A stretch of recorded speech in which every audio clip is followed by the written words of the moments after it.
आप sir, welcome to all of you. तो देखिए आज हमारा टॉपिक है स्ट्रक्चर ऑफ एटम, कि आपका जो एटम है वो किस तरह से काम करता है। तो देखिए आपको सबसे यहाँ पे आपके बहुत सारे मॉडल्स थे जो आपका अलग अलग साइंटिस्ट के द्वारा दिए गए। जैसे कि सबसे पहले आपका नाम आता है थॉमसन एटॉमिक मॉडल। आज हम इसके बारे में बात करेंगे कि आपका थॉमसन ने, जो कि आपका जे थॉमसन के नाम से जिन्हें जाना जाता है, और उन्होंने आपका क्या क्या हमें बताया आपका मॉडल एटम के बारे में। तो देखिए जो एटम होता है उन्होंने बताया कि एक एटम आपका एक वाटरमेलन के जैसा होता है। जैसे आपके वाटरमेलन है और इसमें आपका सीड्स है, जैसे आपका इसमें एम्बेडेड होते हैं। तो उन्होंने बताया कि आपका ये वाटरमेलन है और वाटरमेलन की तरह होता है बिल्कुल आपका एटम, बिल्कुल एटम वाटरमेलन के जैसा होता है, जिसमें आपका जो जिसमें जो रेडिश पार्ट होता है, इसका प्रॉपर जो रेडिश पार्ट होता है वो तो होता है इस पे charge particle, positive charge particle. उसे तो इन्होंने बताया कि पॉजिटिव चार्ज पार्टिकल होता है। और ये जो आपका ये सीड्स हैं, ये जो बीज आपको दिखाई दे रहे हैं, उन्होंने इन सीड्स को आपका इलेक्ट्रॉन्स बताया कि एक एटम के अंदर जो सीड्स होते हैं वो ऐसे होते हैं जैसे आपका इलेक्ट्रॉन है। तो किसी वाटरमेलन के जो सीड्स है उन्होंने इसे आपका इस तरह से रिप्रेजेंट किया, प्रॉपर आपका इसे वाटरमेलन मॉडल की तरह बताया। तो इसे वाटरमेलन मॉडल के नाम से भी जाना जाता है। लेकिन अब यहाँ पे आप देखें कि कहीं ना कहीं हाँ उन्होंने न्यूट्रलिटी को तो आपका पूरी तरह से आप यहाँ पे आपका बताया कि ये न्यूट्रल हो गया कंपाउंड। एक तरह से न्यूट्रलिटी आपका हो गई यहाँ पे कि आपका पॉजिटिव चार्ज पार्टिकल भी है और नेगेटिव चार्ज पार्टिकल भी, तो हो गया न्यूट्रल। चलो ये तो आपका चलो समझ में आता है, लेकिन ये आपका प्रॉपर ये नहीं बता पाए कि आपका किस तरह से इलेक्ट्रॉन्स मूव करते हैं।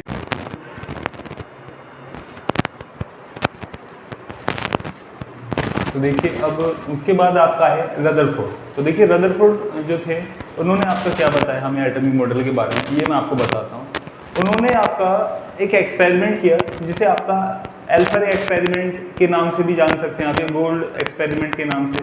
उसमें उन्होंने क्या किया उन्होंने थिन स्लिट ली आपका गोल्ड की, और उसमें आपका यहाँ पे उन्होंने अल्फा रे पार्टिकल्स को बम्बार्डमेंट कराया। उन्होंने आपका जब इन्होंने बम्बार्डमेंट कराया तो उन्होंने देखा कि ये जो आपका अल्फा रे पार्टिकल थे आपका सबके सब आपका ज़्यादातर most of the alpha particles आपका इसके अक्रॉस आपका पार हो गए। जब उन्होंने आपका अल्फा रे पार्टिकल को इसे बम्बार्ड कराया तो आपका most of the alpha particle bombardment के दौरान आपका आर पार निकल गए गोल्ड फॉइल, मतलब गोल्ड की एक थिन शीट थी उसके आर पार निकल गए। उसमें से बहुत कम ऐसे थे जो आपका बहुत ही स्मॉल एंगल से डिफ्लेक्ट कर गए इस तरह से, और 12,000 में से 12,000 में से एक पार्टिकल ऐसा था जो आपका बाउंस बैक कर गया। तो यहाँ पे ये देखने को मिलता है कि आपका किसी भी एटम में बहुत ही कम स्पेस होता है जो आपका फिल होता है, नहीं तो ज़्यादातर स्पेस वैकेंट होता है। और यहाँ पे भी यही देखने को मिला कि जब आपका अल्फा रे पार्टिकल्स को बम्बार्डमेंट कराया गया तो आपका ज़्यादातर अल्फा पार्टिकल तो पास हो गए, कुछ जो आपका साइड में टकराए तो आपका ऐसे स्मॉल एंगल से डिफ्लेक्ट कर गए, और बहुत ही कम मतलब 12,000 में से एक पार्टिकल ऐसा था जो आपका बाउंस बैक हो गया। तो इससे ये पता लग रहा है कि आपका ज़्यादातर स्पेस एटम के अंदर वैकेंट होता है और बहुत ही कम स्पेस ऐसा होता है जो आपका वहाँ पे आपका होता है ऑक्यूपाइड होता है, और वो भी किसके द्वारा ऑक्यूपाइड है, आपका एक न्यूक्लियस के द्वारा।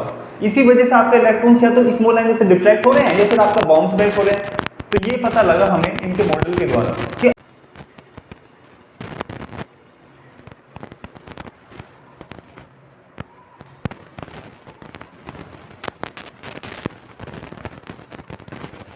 देखिए जैसे कि मैंने आपको बताया कि रदरफोर्ड आपका इस एक्सपेरिमेंट को बता तो पाए, यहाँ पे वो प्रॉपर आपका बता दिया कि ज़्यादातर स्पेस आपका वैकेंट होता है, लेकिन कहीं ना कहीं उनकी भी एक वीकनेस रह गई, यहाँ पे एक कमी रह गई उनके मॉडल में कि वो ये नहीं बता पाए कि आपके इलेक्ट्रॉन किस तरह से रिवॉल्व करते हैं। अगर वो इसी ऐसी तरह आपका रिवॉल्व करते रहे तो एक समय ऐसा आ जाएगा कि आपका न्यूक्लियस में जाके टकरा जाएंगे।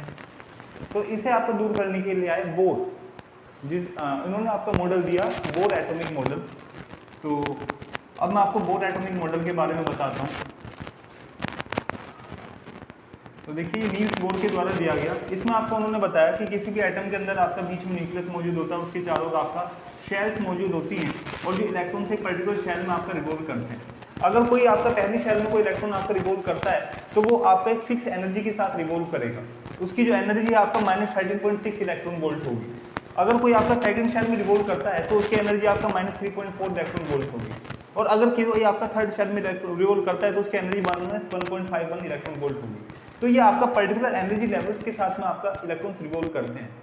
अगर आपका कोई इलेक्ट्रॉन से इस शेल से इस शेल में जाएगा या इस शेल में जाएगा, तो उसे आपका यहाँ से यहाँ पे जंप करने के लिए, मूव करने के लिए इतनी एनर्जी चाहिए। तो देखिए जब वो इतनी एनर्जी गेन कर लेगा, एब्जॉर्ब कर लेगा, तब वो आपका यहाँ से यहाँ पे शिफ्ट हो जाएगा। लेकिन अगर उसने गेन नहीं करी तो शिफ्ट नहीं हो सकता है, वो अपनी ही एनर्जी लेवल में या अपनी ही शेल में आपका रिवॉल्व करता रहेगा। तो ये था आपका, जो आपका रदरफोर्ड नहीं बता पाए। रदरफोर्ड ये बता रहे थे कि आपका जो इलेक्ट्रॉन सब रेडिएट कर रहे हैं, लेकिन एक टाइम ऐसा आएगा कि अगर आपका इलेक्ट्रॉन्स रेडिएट कर रहे हैं तो वो आपका न्यूक्लियस से जाके टकरा जाएगा, लेकिन आपके जो इलेक्ट्रॉन